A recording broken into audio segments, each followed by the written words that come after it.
Hey everyone, welcome back to our channel. If you're new here, please subscribe. I'd really love that. If you're returning, how you doing? What we're going to talk about right now is what happened in Philly. Yes, I spoke to my family members and they are all okay. They are still just a little bit in shock because of what happened, because it did happen close to home. If you live in this area, please just check in with me and make me, make sure, so I can make sure you're okay. Okay.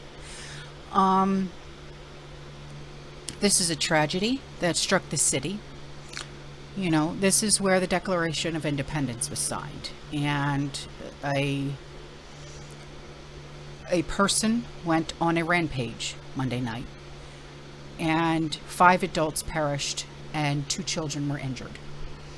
Philadelphia police initially said that 4 people lost their lives, but that later reported that a 5th victim had been found as well.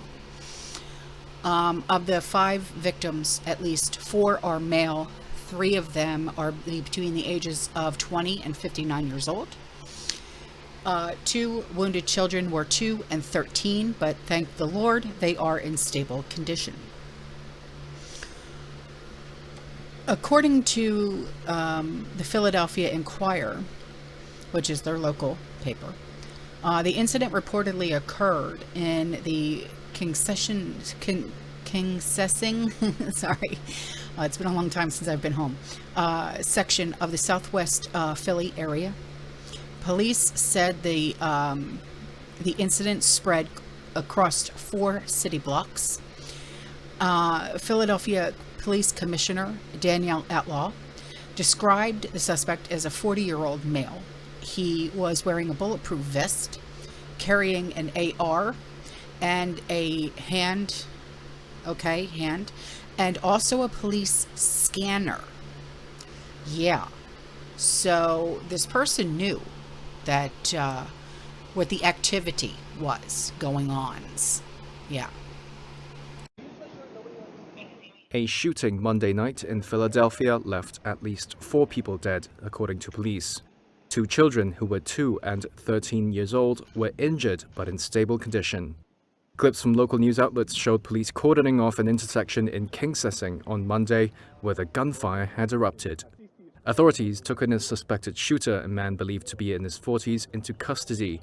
Police said he had a bulletproof vest and a police scanner and didn't appear to have any connection to the victims. Philadelphia Police Chief Danielle Outlaw said a second suspect is also in custody. At some point, as victims were being shot, we have another person that we believe acquired a gun somehow, don't know how, and picked up the gun and returned fire in the direction of the shooter that we have in custody. So we're still trying to sort everything out. So we have 3 guns recovered, 2 people in custody. It came only a day after another shooting in Baltimore, Maryland, where 2 people were killed and 28 others injured, around half of them children, at an outdoor party. Police said they were still seeking multiple suspects in that shooting. Now, the police commissioner, she said that 2 people were taken into custody.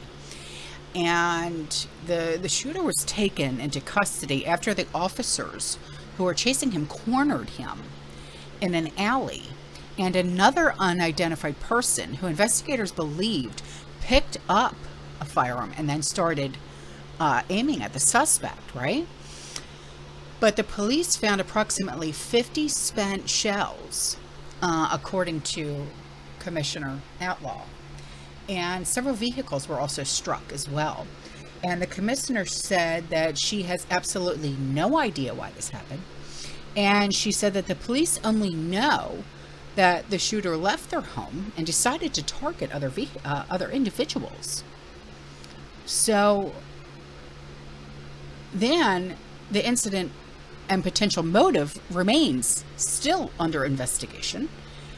And investigators are canvassing the area, searching for witnesses, and also surveillance footage.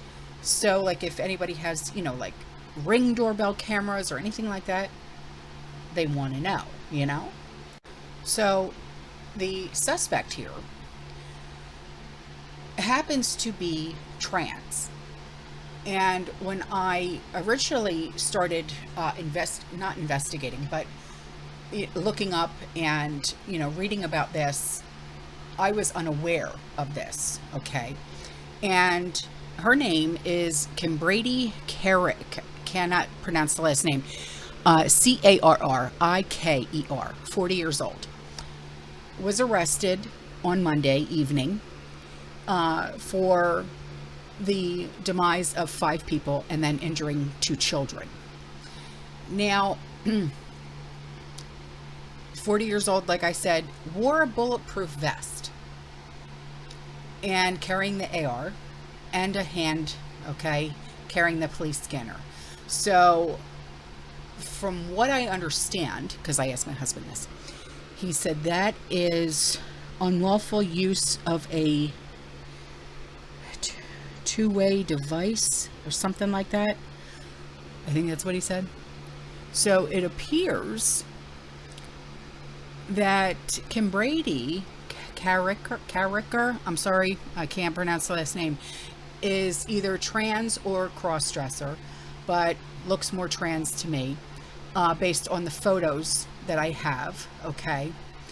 And according to their former roommate, this person had an aggressive approach to things in life. So maybe they have PTSD. I don't know. I'm not trying to make excuses. Okay. That's not who I am. But I'm looking at this from all sides. Okay. Now, sources identified the suspect on Monday as Kimbrady, and they are from Philly. And this is very hard to talk about, only because of my family that lives there. So shortly before 8:30 p.m., police responded to this incident in the area of South 56th Street in Chester Avenue. About 10 minutes afterwards, the police following the suspect as they continued to fire. He was cornered several blocks away in an alleyway on the 1600 block of South Fraser Street. The suspect was then taken into custody without incident.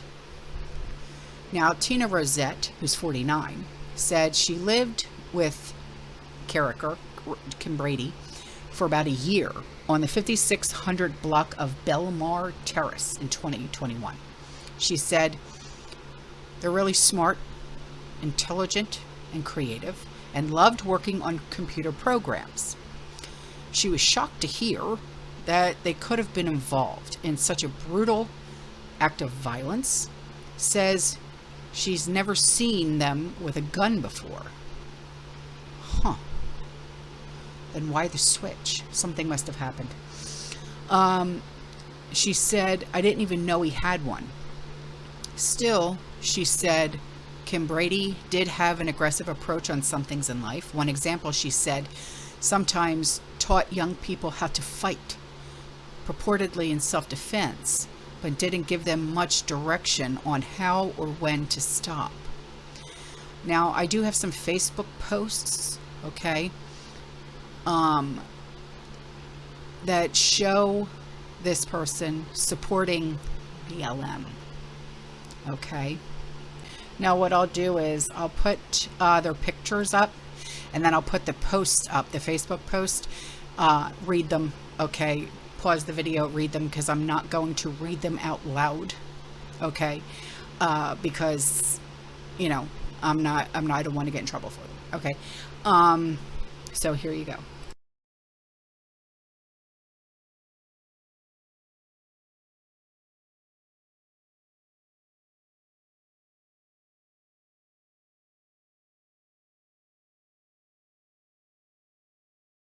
So, as you can tell, okay, there's obvious something going on here, okay?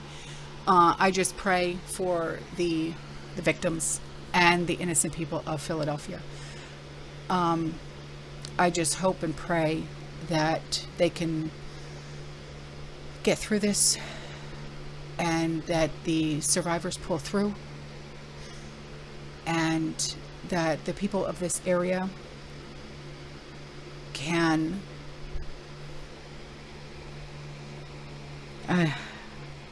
It's so hard. It truly is. I just hope that they can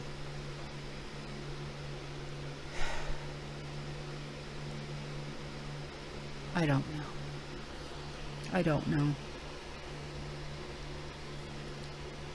I'm very sorry that this happened. I really truly am. I'm just so sorry. Okay. I will see you guys in the next one, okay? You stay safe. You stay positive. You keep prepping. And as always, fear less. Or try to.